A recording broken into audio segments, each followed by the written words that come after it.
Last but not least, I was watching some of the news this morning. I appreciate President Biden's message yesterday about the vaccine. We know that the supply is not there and is not likely to be there in time to really get the level of protection that we want by the end of session. We can hope, we can push, but it is a real concern that we're going to run out of session before we get to that point of having enough people protected. All right, Representative Wolgamott, from the House majority perspective, I don't think you guys are planning on any kind of hybrid. How are things going to work or look in the House? That's right. In the Minnesota House of Representatives, we are prioritizing the safety and physical well-being of members and staff and the public. So as a result, we're planning on being entirely virtual. And I really want to credit our IT staff for the work that they put in to take virtual legislature to the next level. I will say that it is definitely highs and lows of this process, right? It is very frustrating and difficult to do this work virtually. We're very much a people business, and being able to just pop into somebody in the halls of the state office building where our House offices are located, talking to someone on the House floor, it's a lot more difficult even for members to get information about what's going on. So we just really have to stay on top of things and be organized and find ways to communicate. The positives of it, I would say, are that opportunities for public involvement are at an all-time high. You can testify in our committee from anywhere in the state, from your basement, and not have to have the luxury of being able to drive down to St. Paul at any certain time. For example, just yesterday, a constituent of mine who works full time, but she was able to get a few minutes away from her work. She was able to testify in our Health, Finance, and Policy Committee yesterday and share her story that was so important for the community to hear. That wouldn't happen without this virtual setup. So my hope is that we can just find a way to get through this.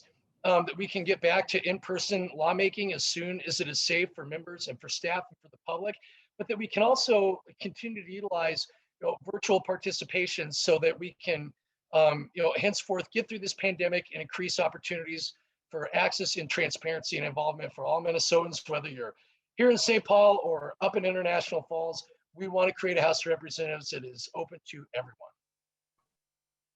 And Representative Daudt, from your perspective, how is this going to look, and how do we make it the best it can be? Well, I think appreciate you inviting us all in today. First of all, I think it's incumbent on the majority parties to just go, bend over backwards to make sure that we're being transparent, and that's easier said than done. I appreciate that Representative Wolgamott had a testifier who was able to get in, but there have been many testifiers who have not been able to testify in committees. And what I mean by that is it's possible for the chair of a committee to allow the people who they want to testify and the others. And there's been numerous instances this session where people have been told that well, we're only going to take these in-person testifiers and the rest can just submit their testimony in a written format, and this is how you do that. That isn't transparent, and so while we do have the ability to make it super transparent, we do have the ability to allow people to testify remotely, it really is incumbent on the majority parties to bend over backwards and make sure that we're being not only transparent, but that we're allowing both sides of an argument to testify on it as well. So, and I think we've still got some more work to do there, but we'll bring those situations up, and I'm certain that the majority parties will, the majority caucuses will make the adjustments necessary, because I don't think they necessarily want to stifle debate, and I would at least hope that's not their intent. Yeah, no, I think, one of the things the points that I made to our folks earlier this morning is that, as difficult as this is, legislators by and large have been, very willing to, hop on Zooms with folks, email with folks, text, cell phone numbers are out there more than they've maybe been in the past. And so I do think that the legislature is doing all that they can. And I think that with the caveats of health and safety, and as Representative Daudt was talking about, just making sure all voices are included, there's still work to do, but I think it's we're doing okay on that score. One of the things that we also discussed this morning was just kind of the general tension around our politics, certainly nationally, and I think a little bit here locally, that I think is going to color some of the discussion here going forward. In fact, we showed a clip of the Forum News Service legislative leader Governor Walz thing from the beginning, where mostly just to show kind of, I think, the frustration in Governor Walz's tone and his voice.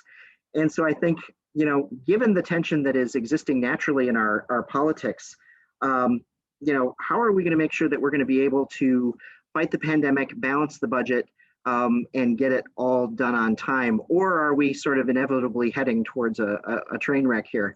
And I'll start with Senator Kent. So I had a similar question recently, and part of it is we are used to disagreeing and then being able to come back and have productive conversations. So I mean, that's not new to the work of legislators. You referred to the forum panel, and that was hard. That was shortly after that just shocking, horrific episode in the United States Capitol being under attack, and at the same time there were direct threats being made to individuals, including Governor Walz's story about his son having to be removed from the residence. That rattles people. And I think it's important that we continue to talk about the dialogue and the messages that we as leaders are all sending to our communities about what's going on, that we're not manipulating passions for political purposes that might lead to these types of misdirected frustrations in some ways. I appreciate that the House passed the resolution on a very bipartisan basis on, I believe that was Monday, talking about that and sending a very clear signal. And I'm looking forward to speaking with Senator Gazelka to see if we're able to do something similar. But we know that we have to work together, that our priority is to get things done for the people of Minnesota. And I know I've been able to have really positive and constructive conversations with Senator Gazelka throughout this. He and I and Speaker Hortman and Leader Doubt, we engage regularly and have been doing so throughout. And I feel confident that we'll have the regular push and pull, but we'll be able to work together and get to a good place for the people of Minnesota by the end of the session. Representative Wolgamott, how are we going to deal with the tension here? Well, you said it right, Bradley. We are dealing with really historic levels of tension and partisanship and anger and frustration on both sides, which that coupled with serving in a virtual legislature really is problematic. I would say two things. We all know about that tension that's out there. One thing that I guess I would hope that we can build off of is something that happened kind of within the past few days, the past week here in the House of Representatives. On Monday, we came together, Republicans, Democrats, and we overwhelmingly passed a resolution that condemned the violence that happened at the U.S. Capitol and other places throughout the country. We stood up for our democracy and our voting process and kind of called out any attempts to undermine fair and free elections. And that wasn't an easy process, but I'm really proud of how we were able to work together and get through some disagreements. Leader Dowd and I both serve on the Rules Committee together, and that's where a lot of that work was done, getting this from a what maybe was didn't have bipartisan support, coming together, working in good faith, working out those differences, and being able to bring a product to the floor that we were able to pass with overwhelming bipartisan support. It's not going to be easy, but my hope is that we can build off that, use what we did with this resolution as a model, and continue to work together in good faith to get things done for the people that we serve. Representative Doubt, what's your perspective on this question? Well, I think we, are incumbent. It's incumbent on all of us to just kind of ratchet down the pressure, right? I mean, I think we just need to all be more cognizant of the tone that we use, the words that we use, and be good examples of kind of bringing people together and working together. That being said, there are going to be disagreements. There's never been a legislative session ever, probably never a legislative day ever that we've not disagreed, right? I mean, that's what we do, but at the end of the day, we need to do that respectfully, and we need to have this is a relationship business, and we need to work on building those relationships and maintaining those relationships. And when you say stuff, I was an example. In a press conference earlier this year, I said something about a DFL member that ended up to not be exactly accurate, and I stood up on the House floor and made a very personal, heartfelt apology to that DFL member. And I think those are the sorts of things that we need to do. Take responsibility for your words. Don't say things that will raise the temperature. We should all be thinking about doing and saying things that lower the temperature, and that's going to help us. Right now, we're not working on, we're at least not in the heat of making the final decisions of a budget and kind of the end of session tensions that we all know exist as we approach the end of session. If we're ratcheting the heat up right now, we're not going to be successful at the end of session. So now is a time to really kind of lower the temperature and just, work with each other and talk with each other. I will say that our relationship right now with the majority party in the House is as good as it's ever been. And they've got my commitment that we are going to roll up our sleeves and really be part of the solution. So that's what we're doing. Great. And Senator Jasinski, from the Senate's perspective, do you see yourself passing a similar resolution to what the House did in terms of the violence and the atmosphere, or what's your thoughts?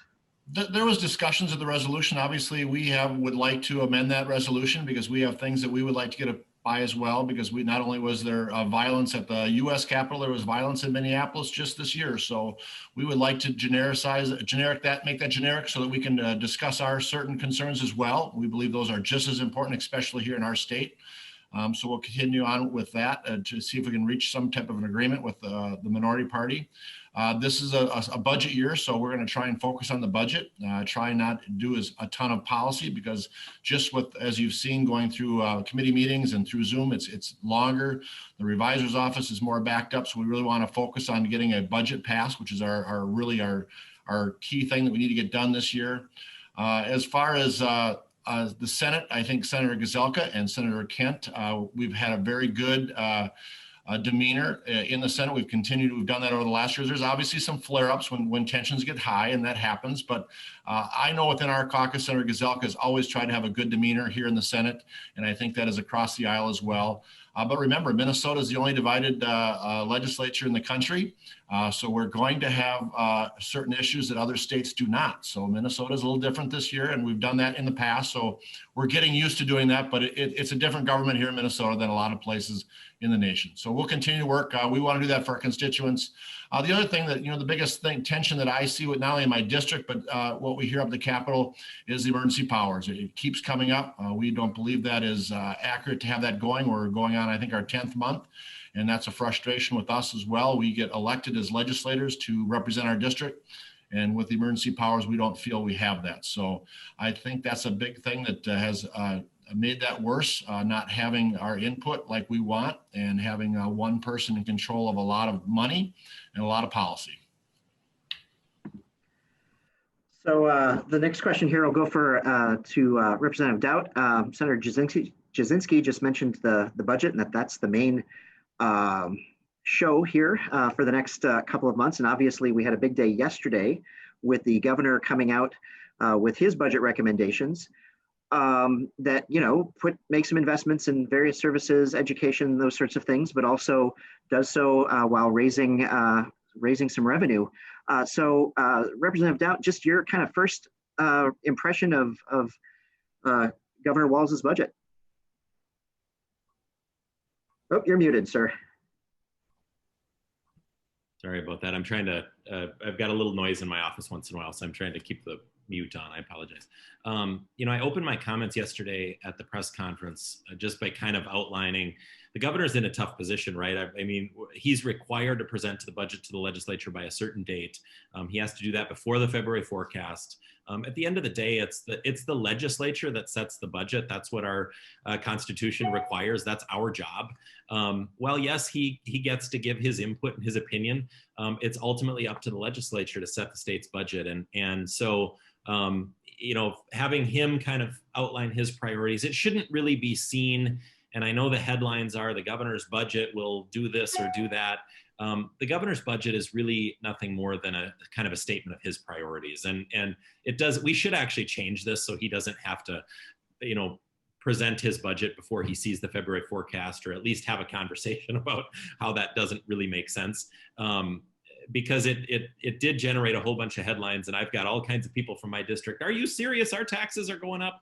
No, they're not. This is just the governor, kind of. And we know there's going to be more revenue in the February forecast. We've already seen revenues come in higher than the November forecast in our actual revenues. So he's at a little disadvantage. That being said, I think his priorities right now are a little misaligned with where Minnesotans are. Minnesotans have gone through an incredibly tough year. And I think for him to think that businesses are all going to have to tighten their belts, and that government can continue at the same rate of increase in expenditure that we've seen in the past when times are good, I think is a disconnect from where people are. So the reality at the end of the day, there's not going to be tax increases. That's exactly the wrong policy move for our state when we're recovering from a recession. This recession, of course, caused by the pandemic, but it's the wrong move.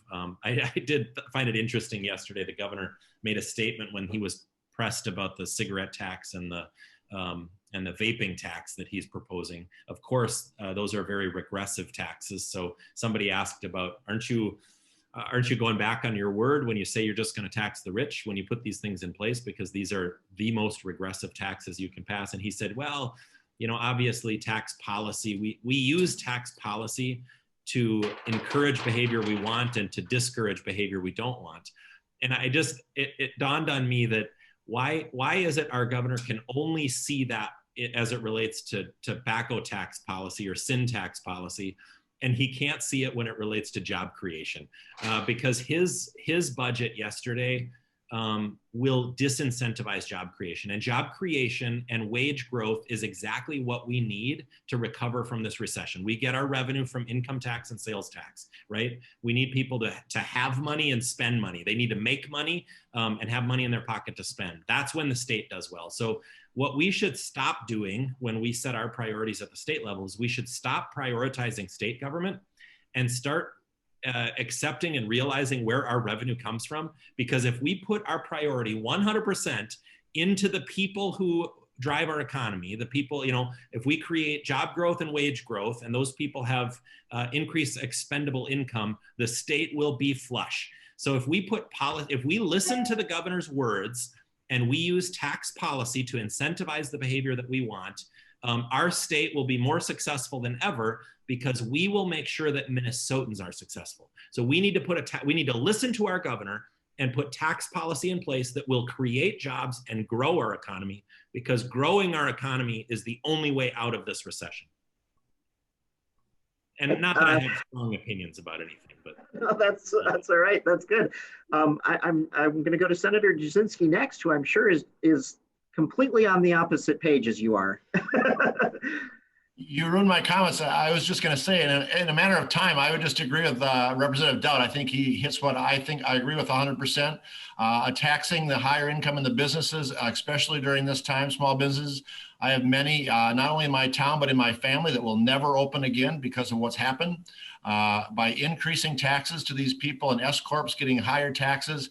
I don't know if his goal is to get it to the highest tax in the nation, but I believe, and I hear from my constituents, I have a lot of large businesses that are exiting Minnesota because of the tax environment, and we have to stop that. People are leaving Minnesota. We need to be able to create jobs, have the economy take over, less regulation, and keep these people here. They are exiting, and they're leaving the state because of our taxes in our environment of the tax rates. So I want to keep those tax rates down. Now is not the time to increase those taxes. As Representative Daudt says, it's create the jobs, get the people working, and our economy will flourish. So Senator Kent, your take on the governor's budget here. Well, first of all, I'm going to start by agreeing with Leader Doubt. I think his point about timing is a good one. And I think the governor addressed that somewhat. I've been asked, we all have, what do you want to do for the budget? And I've had the luxury of saying, I'm going to wait and see. I want to see the February forecast. I want to see what comes out of the federal government in terms of additional support for the states and local governments. He didn't have that luxury having to pull something together yesterday. But I think he did make the point that this is a discussion. This is where we are in this particular moment, as has been discussed. He's outlined not only his priorities, but also the challenges facing the state in a way that I think was pretty effective. The reality is, as he said, and I've said this repeatedly, and it was real clear from the information presented by MMB in the November forecast, this pandemic has not hit Minnesotans equally. The reality is that higher income workers have been able, here I am in my dining room, my husband I have to mute periodically because he's on a conference call in the breakfast room. We're able to work safely from home and continue earning our wages, as many are, which means we're able to continue contributing income tax to the state coffers. We're able to continue purchasing and contributing to sales tax. It is the lower wage workers who have lost jobs, have lost income, and have really borne the brunt of this. And so, again, not knowing how things are going to play out over the next couple of months as we get to the final numbers. But I do believe it's imperative that we recognize that some people have done okay during all of this, while some people are really struggling. And then you have to look at what this has done just in terms of the long-term investment in our state and our workforce. I mean, the challenges that our kids are facing and their families have faced because of schools and education challenges. So, we have an obligation, not just because it's the right thing to do, because it's the smart thing to do, to make sure that we are keeping Minnesota on a strong path. And when I look at the legislative priorities that CGMC has outlined, LGA, for example, very important. And we know that if we don't manage that for our local governments, that could end up in higher property taxes for residents and businesses, and that's not good either. So, I mean, there's a balancing act that happens here. Clean water infrastructure is super important, but that's not free. That's something that we all need to make sure is happening. Childcare, that's not new. That's a conversation, that and housing both. I remember having had these conversations with this group and with communities around the state as being real inhibitors of economic growth. So to the point that we want to do job creation, making sure that women can get back in the labor force because they have childcare for their kids that they can afford and access, that's a big deal. And that's a big deal to employers too. So I'm looking forward to this conversation. I think there are a lot of opportunities here. And I think it's really important that we do this with a forward look, that we make sure that we are positioning Minnesota to be strong for everyone. Because if Minnesota working families are doing well and spending money, that's what's going to really support our economy and our businesses over the long run. And Representative Wolgamott, your first swing at the governor's budget. Yeah, well, again, it will. There's a lot more left to talk about and a lot more left to look at. We need to see what that February forecast looks like. Also, House Democrats and our tax chair, Paul Marquardt, and others will be working hard on putting a budget proposal together after that forecast. But there are a lot of things in Governor Walz's budget that I'm going to be advocating for in our budget bill that we put forward as the House of Representatives. We cannot cut our way out of this budget deficit. We cannot balance the budget by taking away from the things that make Minnesota a great place to live. Our schools, our healthcare system, our roads, our bridges, public safety. We need to be increasing investments in these areas, not cutting. So that's why I really appreciate it. We'll also be fighting for having big corporations and the wealthiest Minnesotans pay their fair share in taxes. We need to make sure that our state has the resources and the revenue that it needs to recover from this pandemic. And we need a balanced approach. We should probably make some cuts somewhere. We should probably bring some revenue in from the people who have been profiting more than ever off this pandemic. We need to make strategic investments in education, healthcare, and our economy.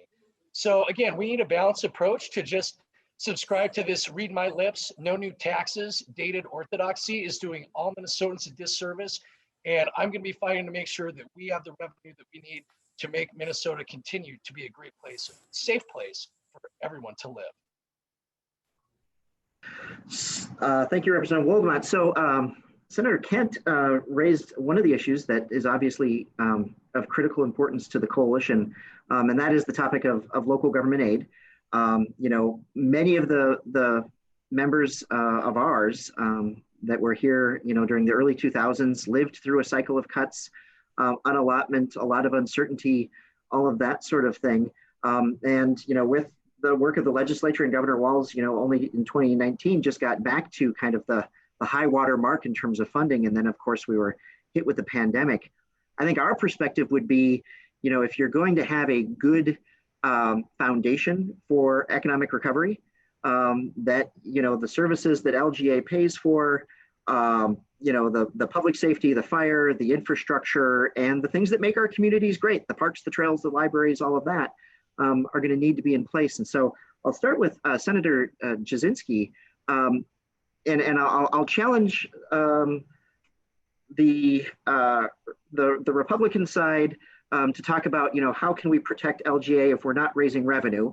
And I'll challenge the DFL side to say, how can we make sure that LGA doesn't get lost in the mix of many of the other priorities that the Democrats are looking to make investments in? So, Senator Jasinski, how do we protect local government aid? Well, being a former mayor, I know the importance of it, and it's huge to a lot of our cities across Minnesota. So I think, and the biggest thing that is important to our cities is be able to plan for that and not have changes in that, either unfunding it or something else. So we need to make sure that LGA is stable so people know how to plan. If it gets reduced, we need to have a plan so people know how to react. Again, I'm not in favor of reducing it, but if you can let cities plan for what it's going to be, either a small increase or flat or where it's going to be, the cities need to be able to plan for it and respond accordingly. So I think there's other areas in the state that we can get more efficient on. In 2018, we found a lot of waste, fraud, and abuse.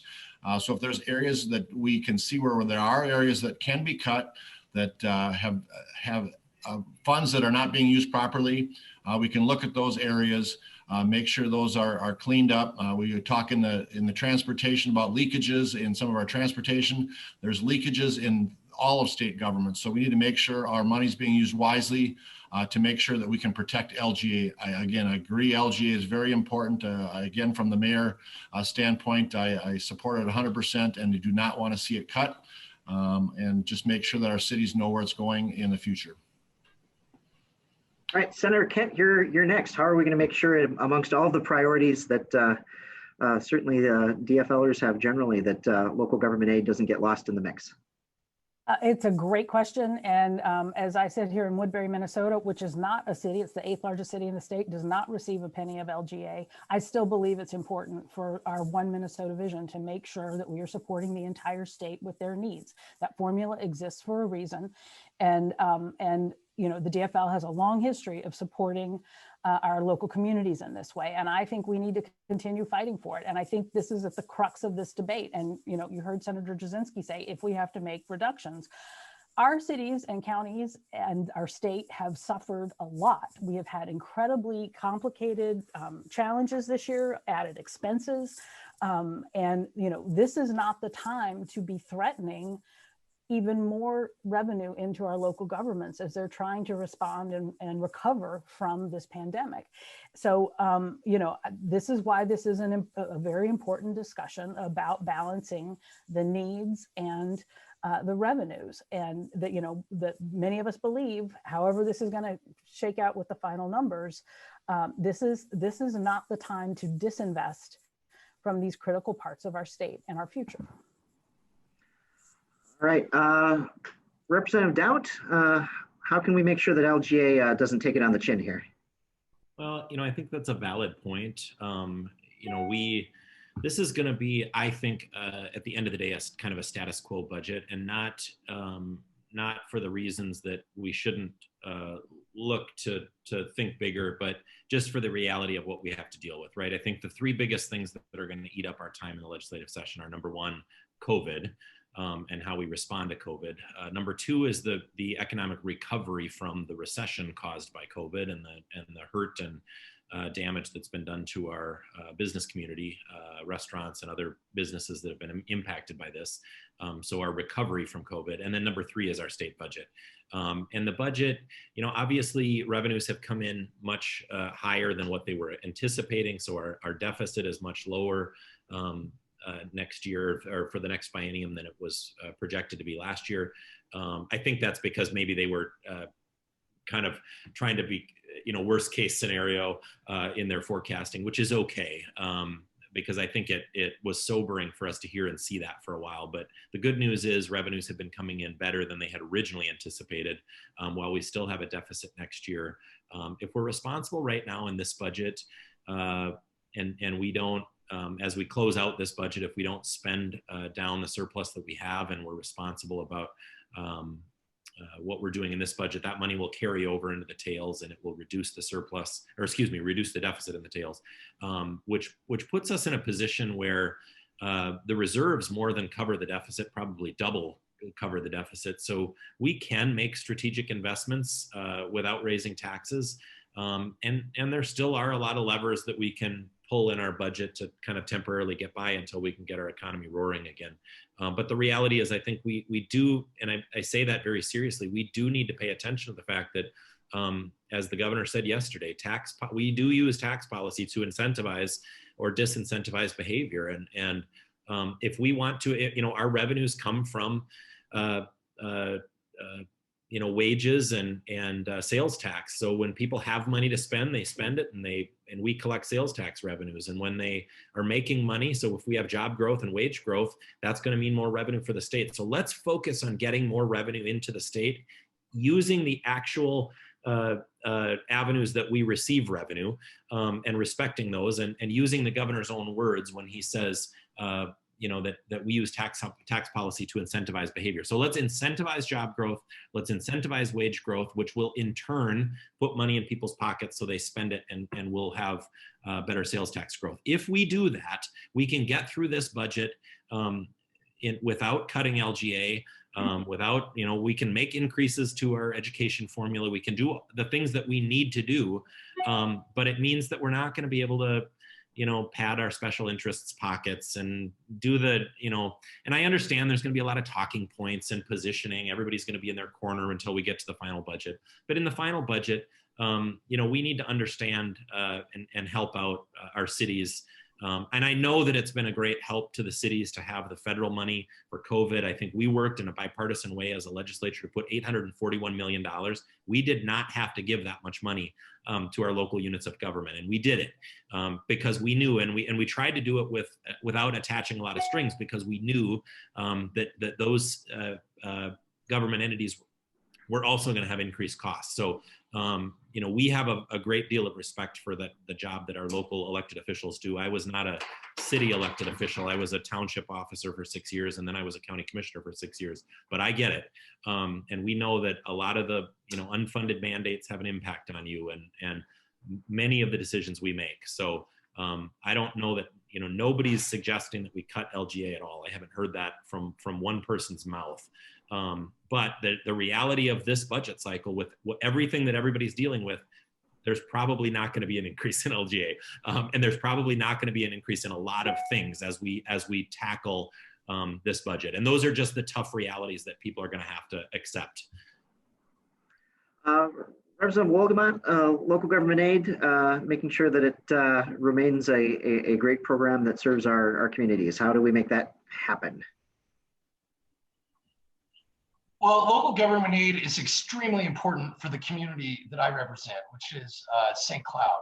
With St. Cloud being a regional center, we have a lot of people coming in from all throughout the state, taking its toll on our roads, on our bridges, on our public safety system.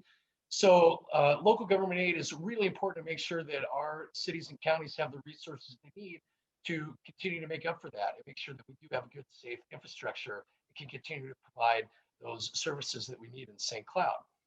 And I really want to do everything I can to protect local government aid because of that reason, but also if we aren't supporting our cities and counties, where's that cost going to go? It's going to go on property taxpayers.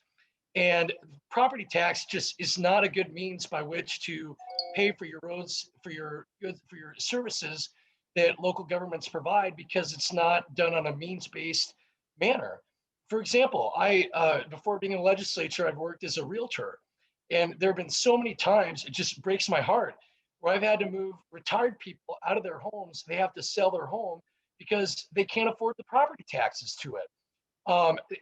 It's so sad. They've raised their family here. They've had it paid off for, 40, 50, 60 some years, and they have to move out because they can't afford their property taxes.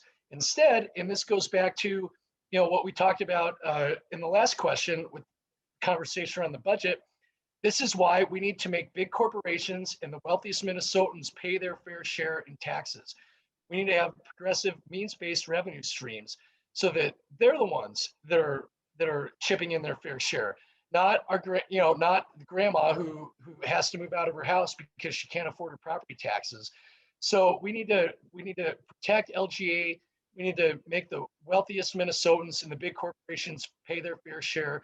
That's how we need to pay for the goods and services and support our counties and city governments so that they can make sure that all the people that they serve are safe and provided for.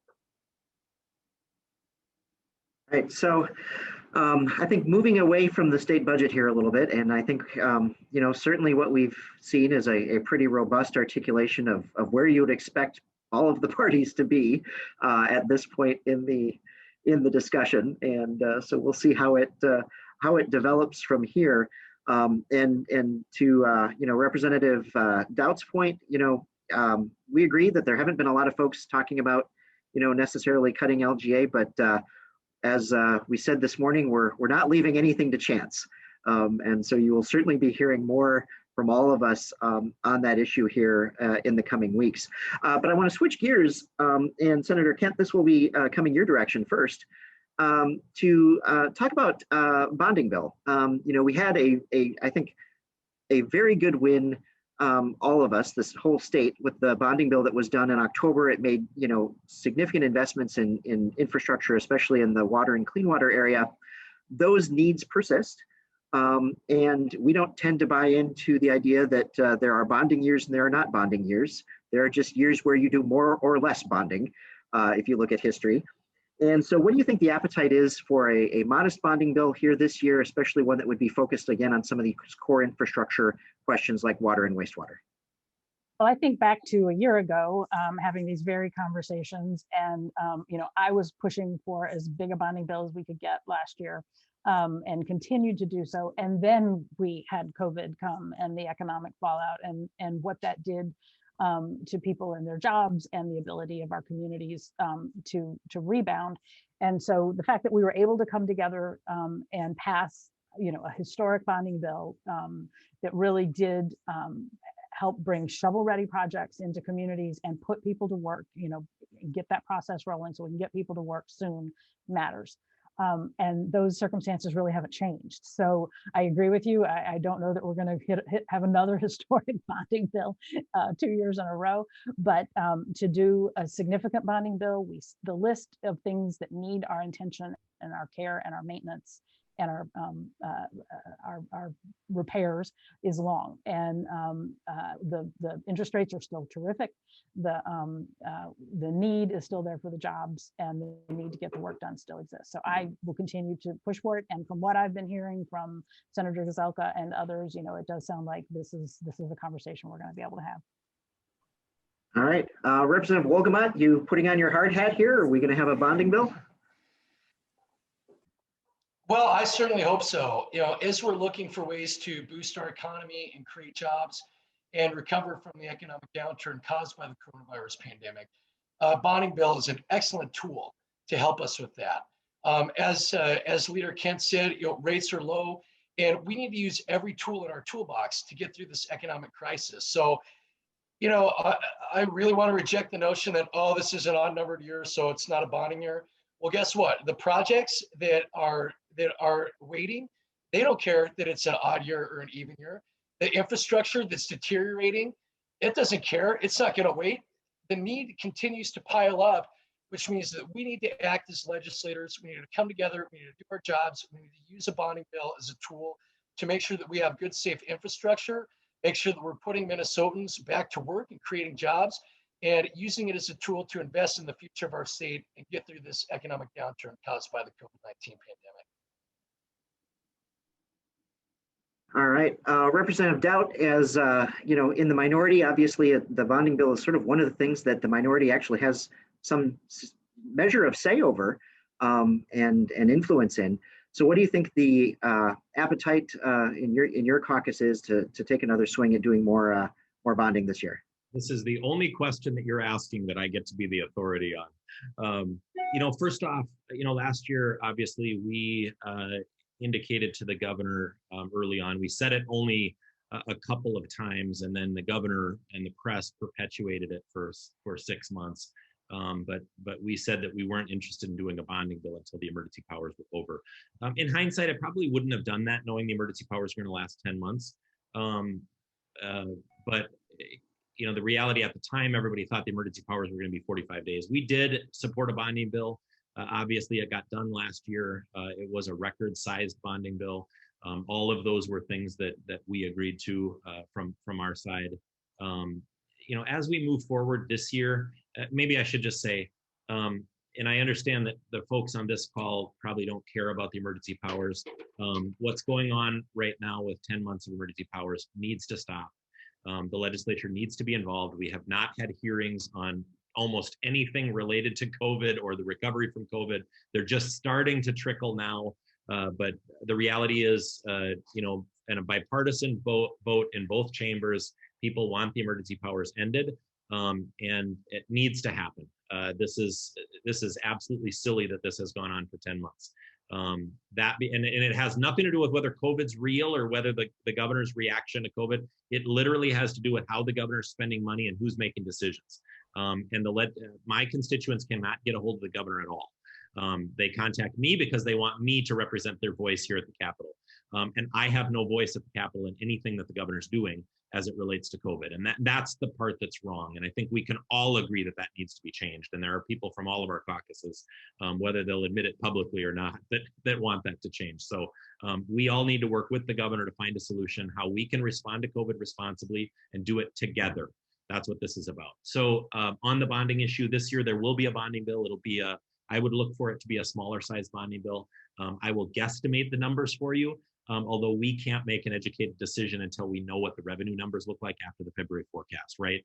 It's just not responsible to do that. My guess is we'll probably have a $200 million bonding bill this year. It'll be consistent with the cadence of bonding that we've been on for the last few bienniums, which is a smaller bonding bill in the first year of the biennium with a larger bonding bill in the second year. And typically that bonding bill in the first year of the biennium includes second or third year of a multi-year project, those sorts of things. And then also things that are really timely.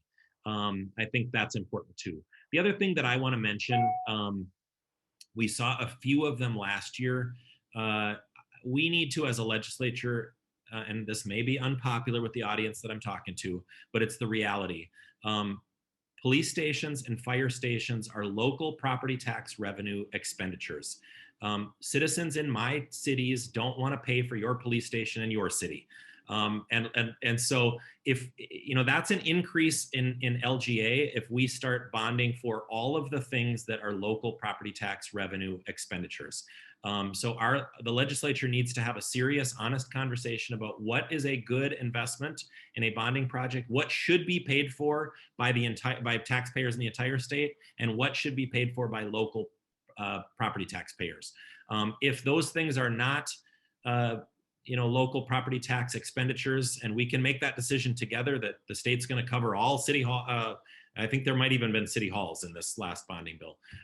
If we're going to cover all police stations and fire stations and all city halls, then we need to get rid of local property taxes and just do it all from the state. And this is, I apologize, you probably didn't ask this question or want this answer, but the reality is there are things that you all are responsible for paying for, and there are things that we want to help you pay for, and we will do that. Those things are things that we consider to be regionally important. Whether they be transportation or regionally important infrastructure, wastewater, drinking water, things that you need help paying for, we want to help you. That's what we're here for. But please don't have your members put in 50 bills on city halls and on fire stations and police stations. And I have spoken my mind. Thank you. Well, I appreciate that.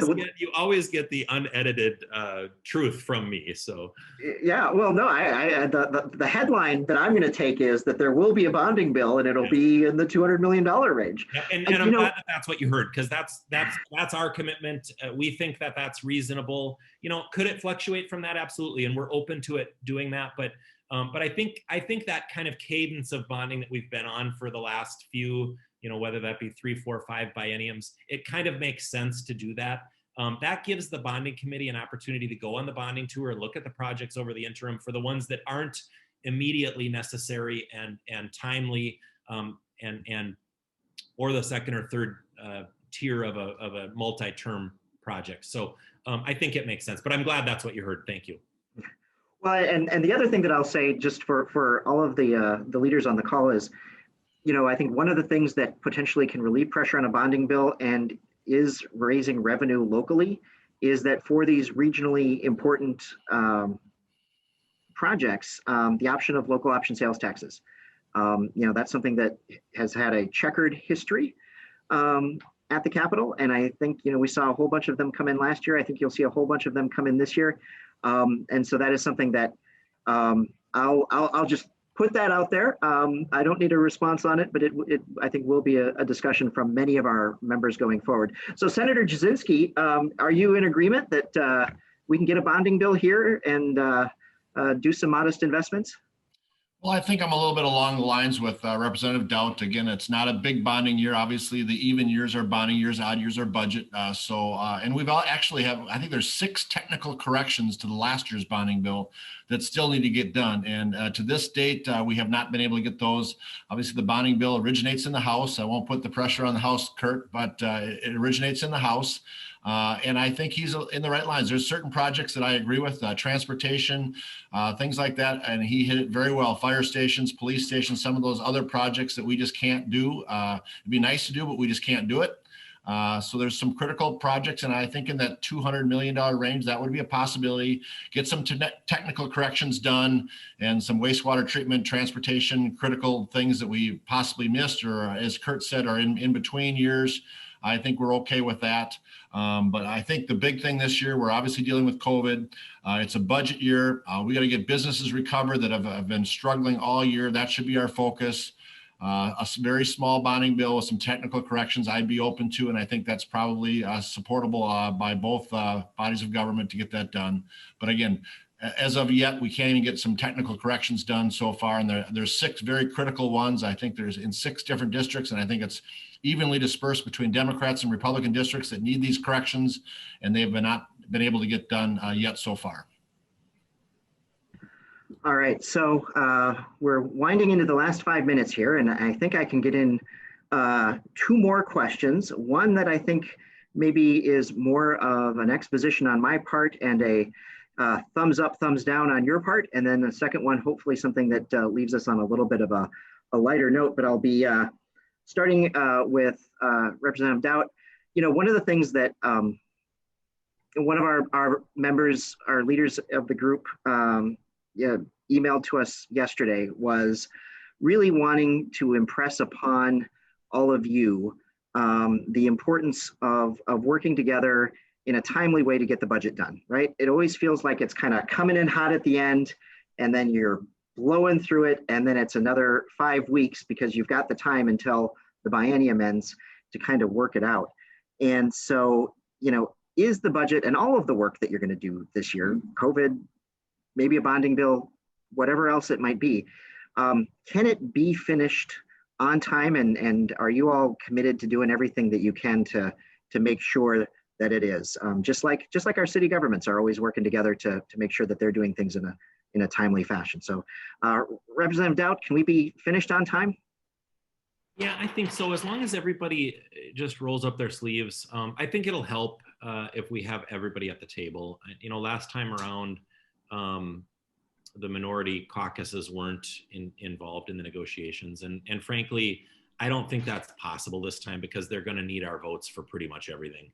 And you, maybe it doesn't always seem like it, but this is the friendlier, nicer Kurt. Actually, I have made a commitment to everybody that I'm going to roll up my sleeves and we're going to come to the table with positive solutions. And I think if we focus on the actual problems, and then roll up our sleeves and come together and spitball solutions, I think it'd be a better approach than if we come to the table with our kind of partisan ideological ideas and then try to defend those, right?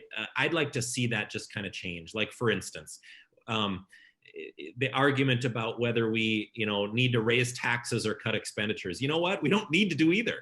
The right answer is we can grow our way out of this. And that comes from paying attention to where revenues come from, which is income tax and sales tax, right? So let's grow those areas and incentivize that sort of growth. And then we don't have to worry about cutting LGA, and maybe we can even increase LGA, right? But raising taxes hinders economic growth, and it will prevent us from, it'll prevent all of these things that the domino effect of things that we want to happen. And cutting expenditures is going to make everybody mad. So why don't we really come together and just kind of focus on what is the problem and what are we trying to solve? And there's going to have to be some give and take. So and we'll figure that out. But I think everybody has to be at the table, and I think we have to have a commitment that let's not make it personal. Let's not start with the jabs and the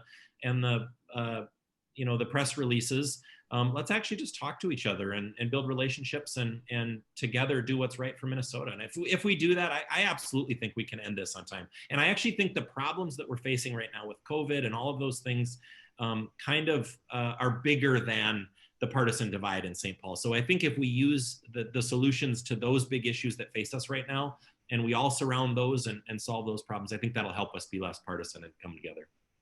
All right, Senator Jasinski, can we land this on time? I sure hope so. Obviously, we've had a record number of special sessions this last year, so I want to get it done on time. There's lots of us legislators up here, and I don't mean to offend anybody that's not works other jobs, but a lot of us have other jobs. We don't want to be up here year round. We have to use that time in our summer months to get caught up on our own businesses, get our affairs in order. So I want to get it done on time. I hope that we can get beyond, get rid of all the political crap and get it done and on time, and get back to our families, help our businesses get going ourselves to try and recover what we've suffered. A lot of us have suffered from this issue as well. I have things I need to do in my business because of what's happened with COVID. So I think we need to step up. And I know Kurt said it well. We need to get this thing work together to get it done, not only for us, but for Minnesota, and move on. And let's see our state grow in the future. All right, Representative Wolgamott, you're an optimistic, positive guy. We can do it, right? I have to admit that I have terrible internet connection here today. State office building, so I was forced to log off, and I missed the question. So if you wouldn't mind repeating it, I will give you my best answer.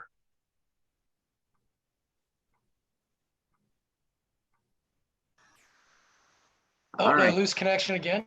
No, I was on mute. The trick, Dan, is you got to switch from the legislative public Wi-Fi to the House Wi-Fi. Then you'll have enough bandwidth. There you go. Pro tip from somebody who's been here for 10 years. Gotcha. Well, you guys froze up again, so I'll give it another try. Bradley, if you could repeat the question, I will be more than glad to answer it. Otherwise, It's just give me a yes, no. Do you think we can finish on time? I sure hope so. I mean, we were able to 2 years ago. Now Oh boy, the process was pretty intense and not something that should be duplicated. But Minnesotans expect us to come together and to get our jobs done. And I know that House Democrats are going to be doing everything we possibly can to make sure that we get our job done and that we get it done on time. Senator Kemp, yes, no? They didn't get one word, so I'm not going to answer it in one word either. Fair enough. But I will say, and this is really for Senator Jasinski and Representative Wolgamott to take back to their colleagues. We can do this, but it's like an infrastructure project. You can't do it all in the last few days. You have to have a timeline, and you have to do project management. You have to have internal deadlines, and you have to meet those. You have to commit to them, and you have to meet them. And I think if we can have a legitimate, honest committee process, conference committees need to come back into this with deadlines. We can absolutely do it, and we can do it in a way that is transparent and accountable and what Minnesota deserves. All Right. So if you'll hang with us for one last question, it's more of a personal question here. You know, during the pandemic, all of us have been trying to figure out how to do things safely and have been exploring new places and new experiences. So starting with Representative Wolgamott, what's been your favorite pandemic outdoor Minnesota experience?